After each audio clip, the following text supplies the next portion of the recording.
Buenos días, hermanos. Hoy domingo nos toca ver la lección número 11 y el título es La edificación de la iglesia. El versículo clave lo encontramos en Hechos 20:32 y dice así: y ahora, hermanos, os encomiendo a Dios y a la palabra de su gracia, que tiene poder para sobreedificaros y daros herencia con todos los santificados.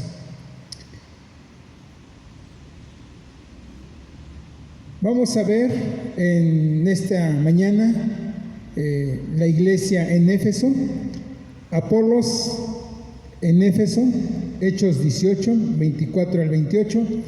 Vamos a ver Pablo en Éfeso 19, 1 al 41 y también la despedida de Pablo en Mileto, Hechos 20, 17 al 38. Un poquito en cuanto a la historia de Éfeso.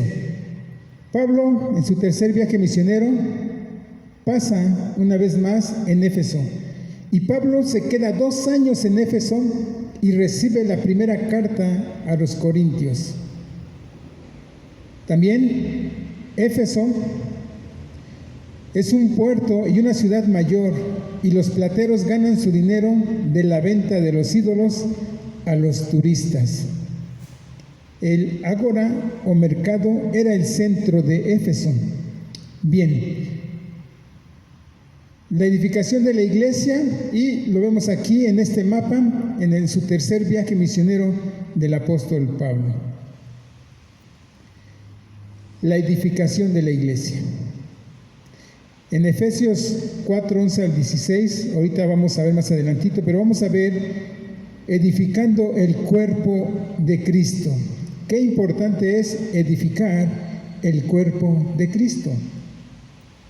Pero la edificación se refiere a la acción de edificar, de construir. Al compararlo con la confirmación, vemos que la edificación tiene que ver con crecimiento y la confirmación con hacer más fuerte lo que ya está edificado.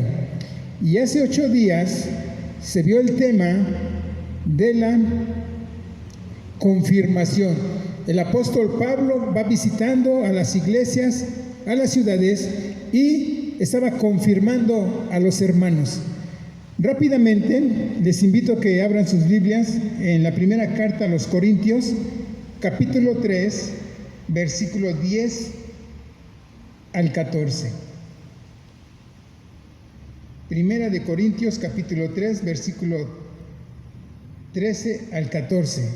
Dice así la palabra de Dios: la obra de cada uno se hará manifiesta, porque el día la declarará, pues por el fuego serán revelada, y la obra de cada uno, cual sea, el fuego la probará. Si permaneciere la obra de alguno que no sobreedificó, recibirá recompensa. Si la obra de alguno se quemare, sufrirá pérdida, si bien él mismo será salvo, aunque así como por fuego. Bien, también versículo 10 de Primera de Corintios: conforme a la gracia de Dios que me ha sido dada, yo como perito arquitecto puse el fundamento y otro edifica encima, pero cada uno mire cómo sobreedifica. Qué importante que el apóstol Pablo nos dice que miremos cómo sobreedificamos, porque es cierto, nos da la figura de un constructor, ¿verdad? El albañil tiene que hacer bien sus muros, tiene que edificar bien, y nosotros nos damos cuenta cuando la pared está chueca, ¿verdad? ¿Y qué tiene que usar el albañil? Su plomo, la plomada, y con eso él se va guiando que los muros van derechitos. Y así el apóstol Pablo nos dice: mira cómo estás sobreedificando, porque nadie puede poner otro fundamento que el que ya está puesto, el cual es Jesucristo. Nuestro Señor Jesucristo ya puso el fundamento. Y si sobre este fundamento alguno edificare oro, plata, piedra preciosa, madera, heno o hojarasca, dice el apóstol Pablo, la obra de cada uno será manifiesta. ¿Qué nos da a entender? Que el Señor nos va a probar cómo fuimos edificando. En Hechos 9:31 nos dice así: entonces las iglesias tenían paz por toda Judea, Galilea, Samaria, y eran edificadas, andando en el temor del Señor, y se acrecentaban fortalecidas por el Espíritu Santo. Colosenses 2:7 nos dice: arraigados y sobreedificados en Él. ¿En quién nos vamos a sobreedificar? En nuestro Señor. Y confirmados en la fe, así como habéis sido enseñados, abundando en acción de gracias. Arraigados y sobreedificados depende de la sana doctrina. Qué importante. El apóstol Pablo nos da a entender que sí tenemos que ser edificados, pero depende de la sana doctrina. Hoy en día hay muchas predicaciones, pero no hay sana doctrina. Y eso es lo que el apóstol Pablo le dice a Timoteo en 1 Timoteo 4:6. Le dice: si quieres ser un buen ministro de Jesucristo, le dice, si esto enseñas a los hermanos, serás buen ministro de Jesucristo, nutrido con las palabras de la fe y de la buena doctrina que has seguido. Qué importante es la sana doctrina, la buena doctrina. ¿Y dónde encontramos la sana y la buena doctrina? En la palabra de Dios. Segunda de Timoteo 3:16. Toda la escritura es inspirada por Dios y útil para enseñar, para redarguir, para corregir, para instruir en justicia, a fin que... Hasta ahí nomás, 3:16. El 17 dice así, lo voy a buscar rápidamente, segunda de Timoteo 3:17.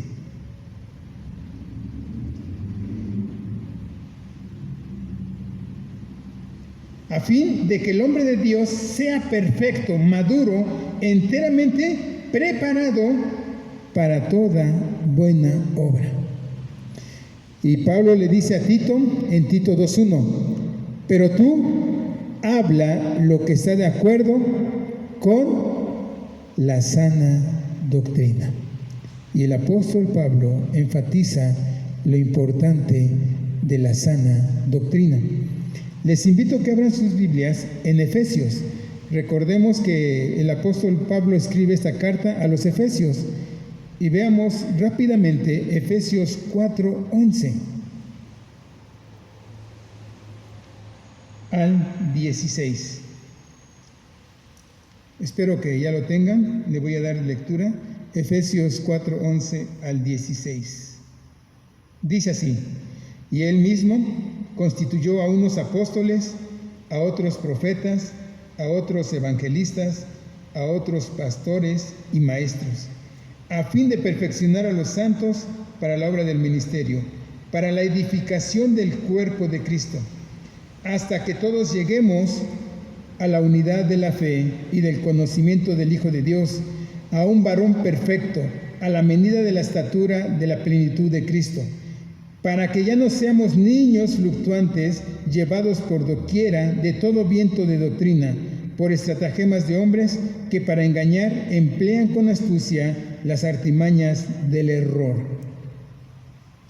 sino que siguiendo la verdad en amor, crezcamos en todo en aquel que es la cabeza, esto es Cristo, de quien todo el cuerpo, bien concertado y unido entre sí por todas las coyunturas que se ayudan mutuamente según la actividad propia de cada miembro, recibe su crecimiento para ir edificándose en amor.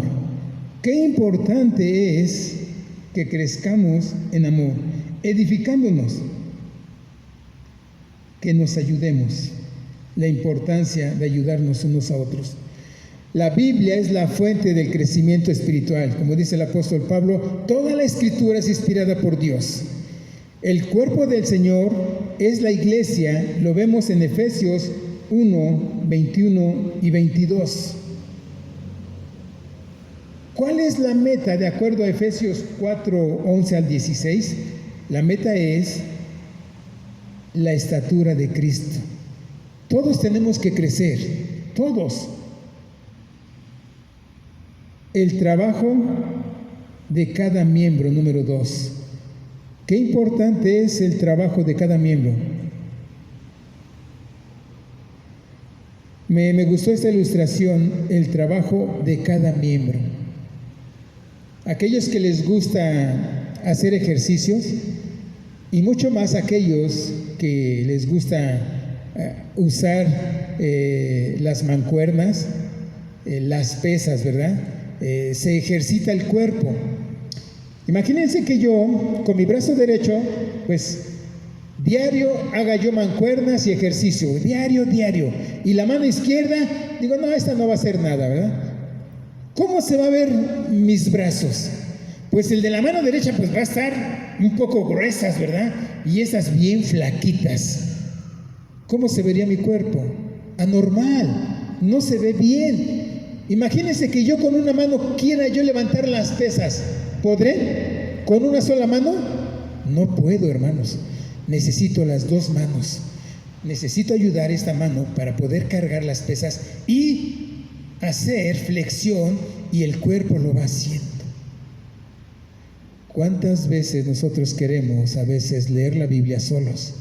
No digo que no digo que está mal, no. Nos necesitamos, como dice el apóstol Pablo, Dios constituyó a unos profetas, maestros. Hay quienes tienen el don de la enseñanza y nos van a enseñar cómo poder crecer juntos.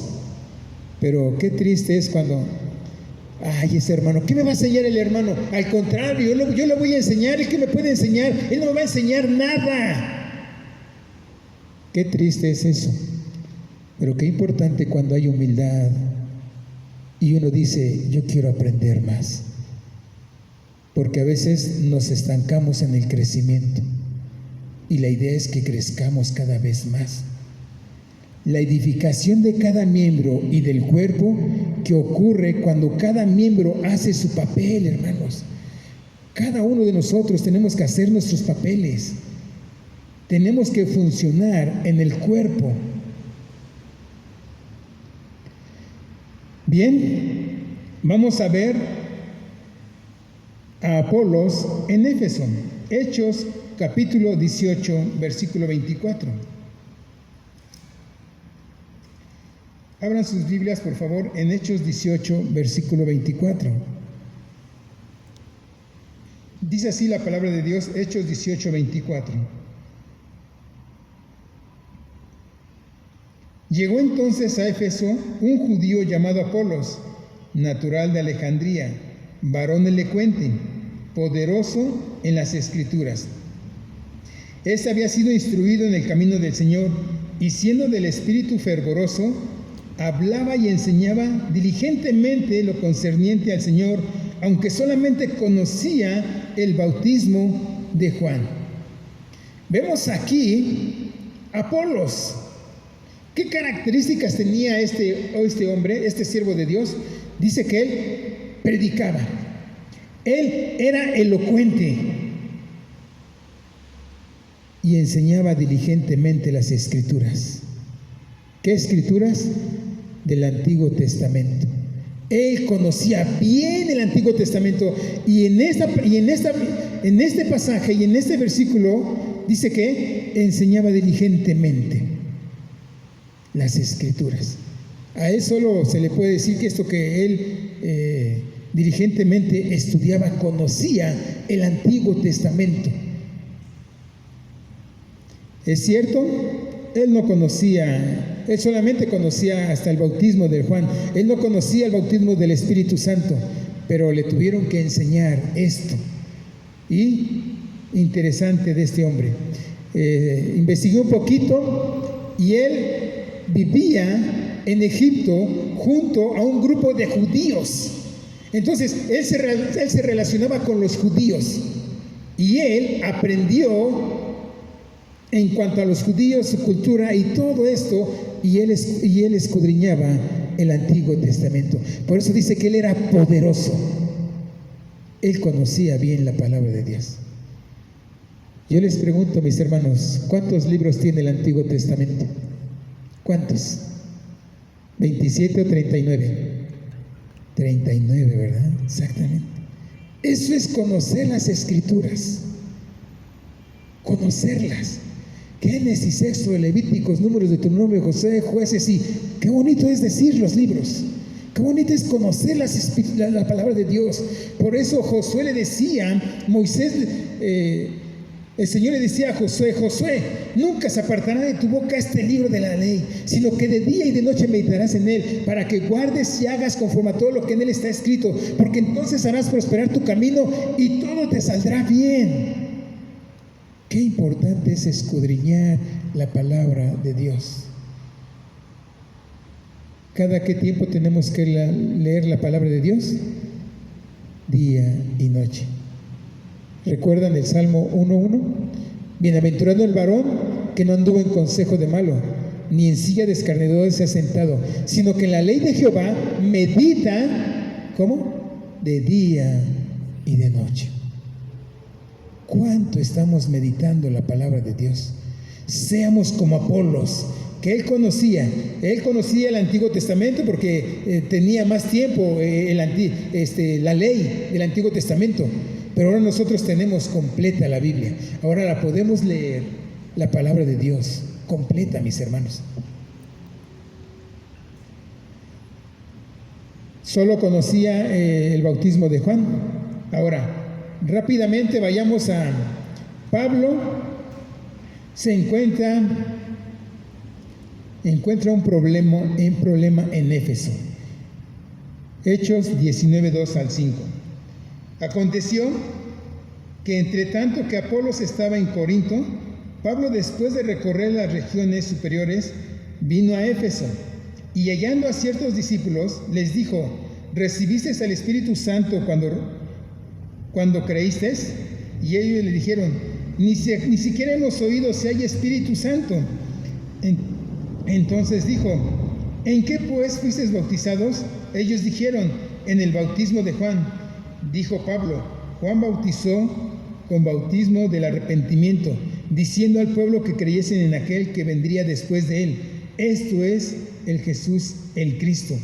Cuando oyeron esto, fueron bautizados en el nombre del Señor Jesús. Ellos desconocían el bautismo del Espíritu Santo. Ellos no habían aprendido que ya había llegado el Espíritu Santo, como nos los dice en Hechos capítulo 2, ¿verdad? La llegada del Espíritu Santo. Ellos les faltaba esto, pero cuando ellos lo escucharon, creyeron. ¿Qué hacía Pablo en Éfeso? El apóstol Pablo, veamos qué hacía él. Hechos 19:9 al 10. Pero endureciéndose algunos y no creyendo, maldiciendo el camino delante de la multitud, se apartó Pablo de ellos y se separó a los discípulos, discutiendo cada día en la escuela de uno llamado Tirano. Así continuó por espacio de 2 años, de manera que todos los que habían en Asia, judíos y griegos, oyeron la palabra del Señor Jesús. ¿Qué hizo Pablo en ese momento? Predicó. ¿Cuántos años?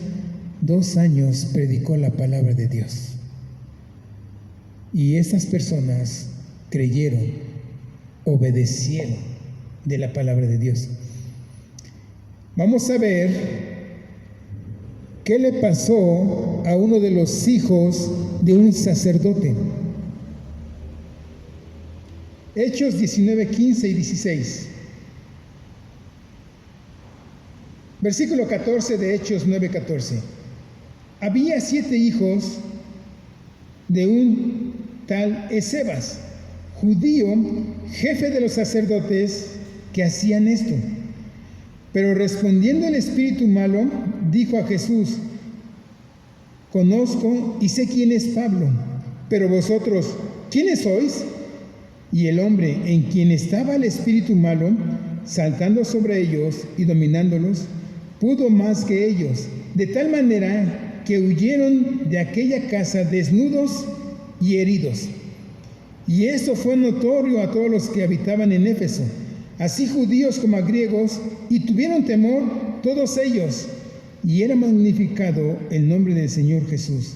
Y muchos de los que habían creído venían confesando y dando cuenta de sus hechos. Asimismo, muchos de los que habían practicado la magia trajeron los libros y los quemaron delante de todos.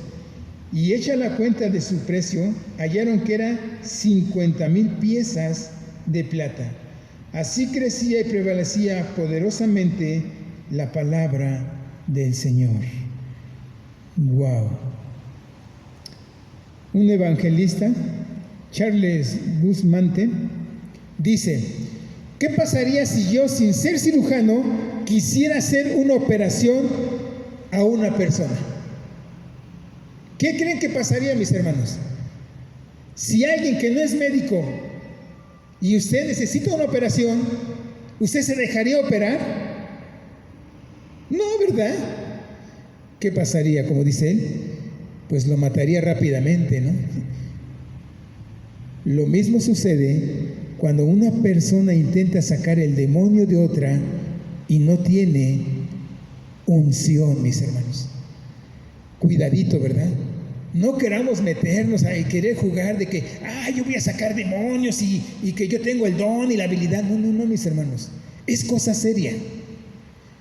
Esos hijos del sacerdote Esceva, sus hijos querían sacar al demonio, pero este demonio les dice, bueno, ¿y ustedes quién son? Yo conozco a Pablo, yo sé que Pablo es lleno del Espíritu Santo, yo que sé que Pablo es un siervo de Dios, pero ¿tú qué vas a hacer conmigo? Imagínense, el diablo, el demonio, diciéndole a los hijos de Sebas: ¿tú qué me vas a hacer? Yo conozco tu vida. Hermanos, no es cualquier cosa enfrentar a una persona endemoniada. Yo he tenido la oportunidad y no quiero que digan, yo quiero tener esas experiencias. No, hermanos, no es fácil. Es cosa seria. Y estos hombres, los hijos de Esceva, se fueron avergonzados. Los humilló este demonio. Entonces tengamos mucho cuidado, porque esto es cosa seria, mis hermanos. Hechos 19, 17 al 19, tenemos un buen testimonio de estas personas. Las señales y milagros que se realizaban por medio de Pablo, la gente se admiraba y creía. Y empezaron a llamar poderosamente la atención, y algunos intentaron imitar su obra, como los hijos de este sacerdote, como los hijos de Sebas. Aprendieron en forma más difícil ellos, mis hermanos. Qué triste aprender en una forma difícil. Pero vemos que los que practicaban la hechicería traían sus libros delante de todos, no por querer ser vistos. Ellos creyeron y dijeron: ya no quiero más. Echaban los libros al fuego y los quemaban, mis hermanos. Esa es señal de un arrepentimiento. Eso es señal de verdaderamente creer en Jesucristo, hermanos. Eso es señal de seguir a Cristo y dejar las cosas atrás. Como dijera el apóstol Pablo en 2 de Corintios 5:17, de modo que si alguno está en Cristo, nueva criatura es. Las cosas viejas pasaron, he aquí todas son hechas nuevas.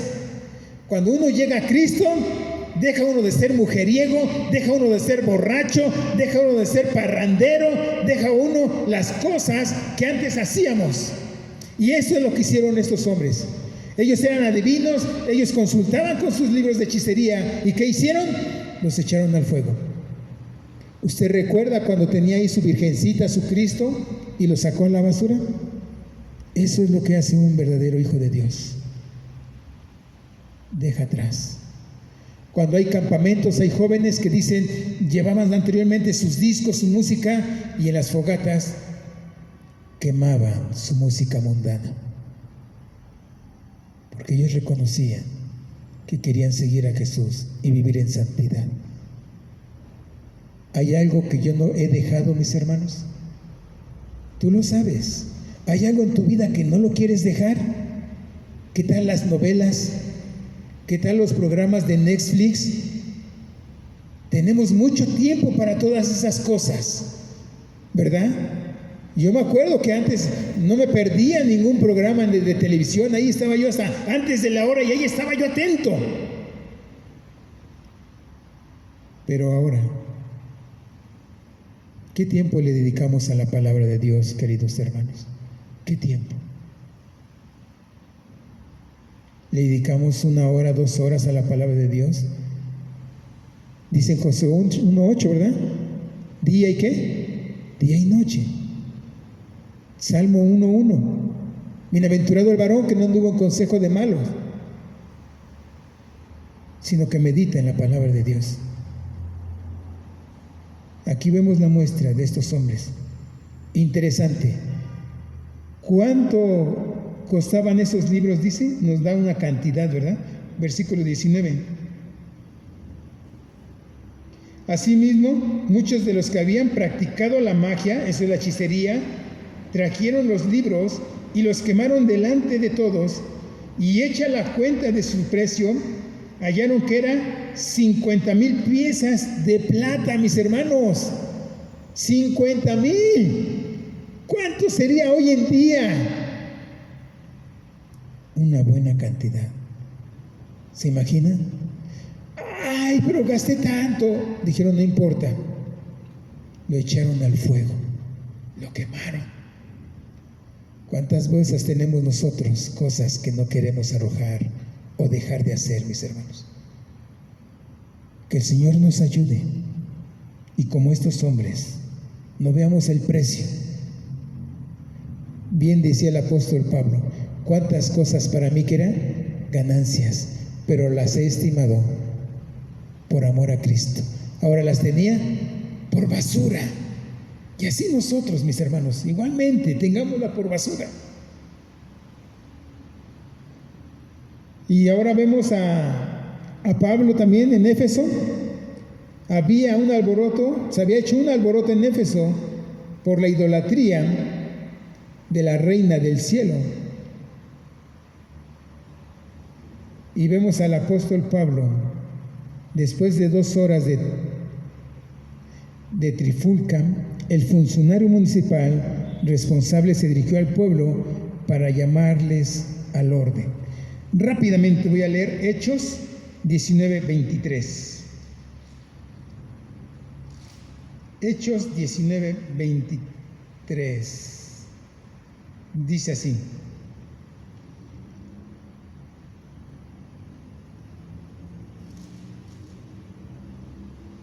Ya lo tenemos, Hechos 19:23. Dice así: hubo por aquel tiempo un disturbio no pequeño acerca del camino, porque un platero llamado Demetrio, que hacía de plata templecillos de Diana, daba no pocas ganancias a los artífices, a los cuales, reunidos con los obreros del mismo oficio, dijo: varones, sabéis que de este oficio obtenemos nuestras riquezas. Pero veis y oís que este Pablo, no solamente en Éfeso, sino en casi toda Asia, ha apartado a muchas gentes con persecución, diciendo que no son dioses los que se hacen con las manos. Y no solamente hay peligro de que nuestro negocio venga a desacreditarse, sino también que el templo de la gran diosa Diana sea estimado en nada, y comiencen a ser destruidas las majestad de aquella a quien venera toda Asia y el mundo entero. Cuando oyeron estas cosas, se llenaron de ira y gritaron diciendo: grande es Diana de los de Efesios. Y la ciudad se llenó de confusión, y a una se lanzaron al teatro, arrebatando a Gallo y Aristarco, macedonios, compañeros de Pablo, y queriendo Pablo salir al pueblo, los discípulos no lo dejaron. También algunas de las autoridades de Asia, que eran sus amigos, le enviaron recado, rogándole que no se presentase en el teatro. Unos pues gritaban una cosa y otros otra, porque concurrencia estaba confusa y los más no sabían por qué se habían reunido. Y sacaron de entre la multitud a Alejandro, empujándole a los judíos. Entonces Alejandro, pedido silencio con la mano, quería hablar en su defensa ante el pueblo. Pero cuando lo reconocieron que era judío, todos a una voz gritaron casi por 2 horas: ¡Grande es Diana de los Efesios! Entonces el escribano, cuando había apaciguado a la multitud, dijo: varones efesios, ¿y quién es el hombre que no sabe que de la ciudad de los Efesios es guardiana del templo de la gran diosa Diana y de la imagen venida de Júpiter? Puesto que esto no puede contradecirse, es necesario que os apacigüéis y que nada hagáis precipitadamente, porque habéis traído a estos hombres sin ser sacrilegios ni blasfemadores de vuestra diosa. Que si Demetrio y de los artífices que están con él tiene pleito contra alguno, audiencias se conceden y procónsules hay, acúsenle los unos a los otros. Y si demandáis alguna otra cosa, en legítima asamblea se puede decidir, porque peligro hay de que seamos acusados de disensión por esto de hoy, no habiendo ninguna causa por la cual podamos dar razón de este concurso. Y habiendo dicho esto, despidió a la asamblea. ¡Wow! La inteligencia y la sabiduría de este hombre. Le mostró que su conducta era precipitada e inconveniente. Interesante, Lucas utilizó las palabras del escribano, no para demostrar que todo era una injusticia y no había causa que perseguir. Les dice: ¿saben qué? Miren, váyanse, si quieren ustedes hacer una demanda, adelante, pero no hagan un alboroto. Mejor, tranquilos. Por último, vamos a ver Pablo en Mileto. Hechos capítulo 20.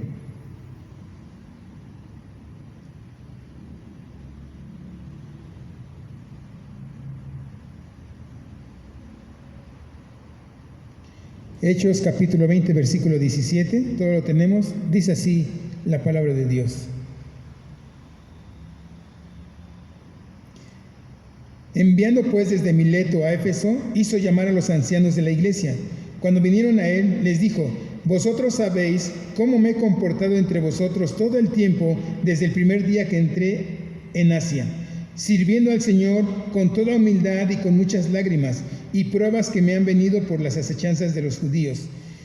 Y como nada que fuese útil, he rehuido de anunciaros y enseñaros públicamente y por las casas, testificando a judíos y a gentiles acerca del arrepentimiento para con Dios y de la fe en nuestro Señor Jesucristo. Ahora, he aquí, ligado yo en espíritu, voy a Jerusalén sin saber lo que allá me ha de acontecer, salvo que el Espíritu Santo por todas las ciudades me da testimonio, diciendo que me esperan prisiones y tribulaciones. Pero de ninguna cosa hago caso, ni estimo preciosa mi vida para mí mismo, con tal de que acabe mi carrera con gozo y el ministerio que recibí del Señor Jesús, para dar testimonio del Evangelio de la gracia de Dios.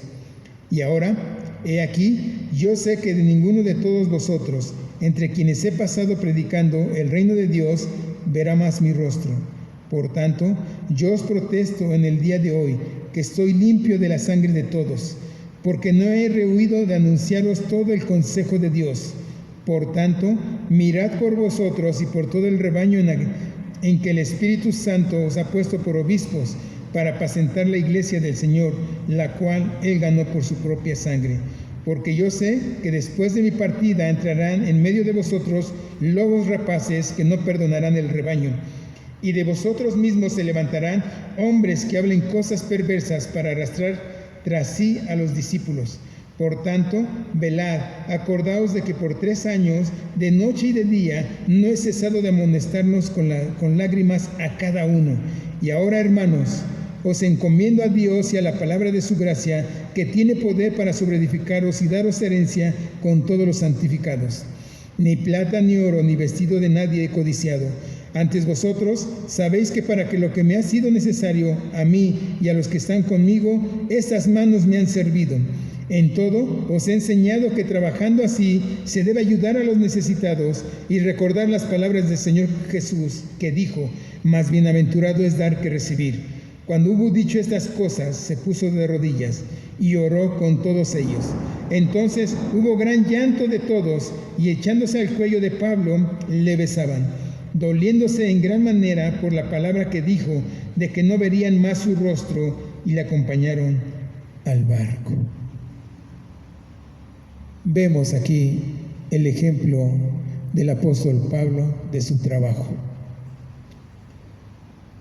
Y vemos que él nos dice, más bienaventurado es dar que recibir.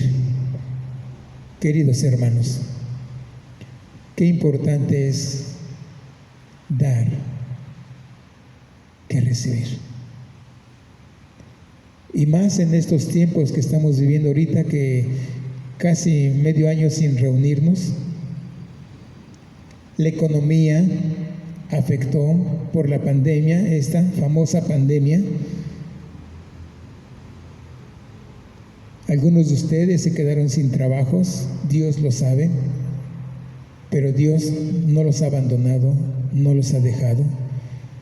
Siempre ha habido de comer, siempre hemos tenido que comer, mis hermanos, gracias a Dios, porque Él está con nosotros. Y aquí Pablo nos enseña que dice que más bienaventurado es dar que recibir. Durante 4 meses, no sé si 5 meses aproximadamente, 2 familias de la iglesia Ebenezer, ellos se preocuparon por ustedes y ellos han dado despensas para que lleguen a sus hogares de ustedes. Ha habido hermanos que cada 15 días estuvieron recibiendo sus despensas sin falta, porque estos hermanos fieles han aprendido, más bienaventurado es dar que recibir. Gracias a Dios que hay hermanos que dijeron, hermano, ya encontré trabajo, ya no me den despensas. Qué bendición, qué hermoso poder ayudar a otros hermanos. ¿Sabe qué? Yo ya no, con mucho gusto, gracias, pero si hay otros más que lo necesiten, dénselos. Y se ha hecho esto, mis hermanos. Se ha dado a hermanos que verdaderamente lo necesitan. Más bienaventurado es dar que recibir. Las órdenes del apóstol Pablo que da a los ancianos. Vemos acá. El apóstol Pablo llama a los ancianos de Éfeso y con los que están de Mileto, me imagino ahí una reunión de ancianos para ancianos. Y el apóstol Pablo les dice, ¿saben qué, hermanos? Cuiden de la iglesia de Dios, cuídenla, protéjanla. Qué importante es cuidar la iglesia, hermanos. Qué importante es estar al pendiente de la iglesia. Así como cuando la esposa o nosotros decimos, cuida al niño, ¿verdad? Cuida a nuestro hijo, cuídalo, no se vaya a caer, no le vaya a pasar nada. Está uno al pendiente de ellos. Y Pablo nos dice, cuiden a la iglesia, protéjanla. 20:31, vela por la iglesia y amonéstala. Sí, exhórtale. Sí, regáñale, sí, a veces, ¿verdad? Tiene que llegar con el regaño, pero en el amor del Señor. Oyes, mira, no está bien lo que estás haciendo, cuidado. Pablo también les advierte de los peligros. ¿Saben qué? Va a haber peligros. ¿Cuáles? 20:29, vendrán lobos rapaces. 20:30, de vosotros mismos se levantarán hombres que hablen cosas perversas para arrastrar tras sí a los discípulos. Hay que cuidar de la iglesia. Aplicaciones, hermanos. Concluimos. Vemos que el apóstol Pablo en Éfeso, vemos a Apolos en Éfeso, y Pablo da unos consejos a los ancianos en Mileto. ¿Qué aprendemos de esta lección? Dice en Hechos 19:9 que Pablo discutía cada día para conocer la verdad. diario leamos nuestra Biblia, hermanos. Diario. No deje de leer su Biblia, mi hermano. Léala. Leamos la palabra de Dios diario. Como familia, individualmente, pero leamos la palabra de Dios. Los que creyeron lo demostraron con hechos. Y esto propició que la iglesia creciera y se hiciera fuerte. Un verdadero cristiano vive la vida cristiana, hermanos, con hechos. ¿Se dice cristiano? Sí. ¿Soy hijo de Dios? Sí. Un verdadero hijo de Dios no tiene sus cuadros, sus vírgenes ahí, no tiene ídolos en su casa. ¿Usted tiene un ídolo en su casa, mi hermano? Quítelo de ahí, quítelo, sáquelo, échelo al fuego, a la basura. Si viene el basurero, échelo allá. Así como estos hombres quemaron sus libros, no se fijaron el precio, ellos lo sacaron. Si hay algo en la casa que nos estorba, hermanos, tirémoslo. Los ancianos de la iglesia fueron encomendados a Dios y a la palabra de su gracia. Hermanos, oremos mucho para encomendar de igual manera a los siervos de Dios, para que podamos ser sobreedificados. Que Dios nos use. Oremos por nuestros ancianos, oremos por nuestros pastores y por todos los pastores de todo el mundo, mis hermanos. Oremos por ellos, porque ellos también tienen luchas y ataques. Gracias a Dios. Sobreedifiquemos, ayudémonos para poder crecer unos a otros. Que Dios les bendiga, mis hermanos.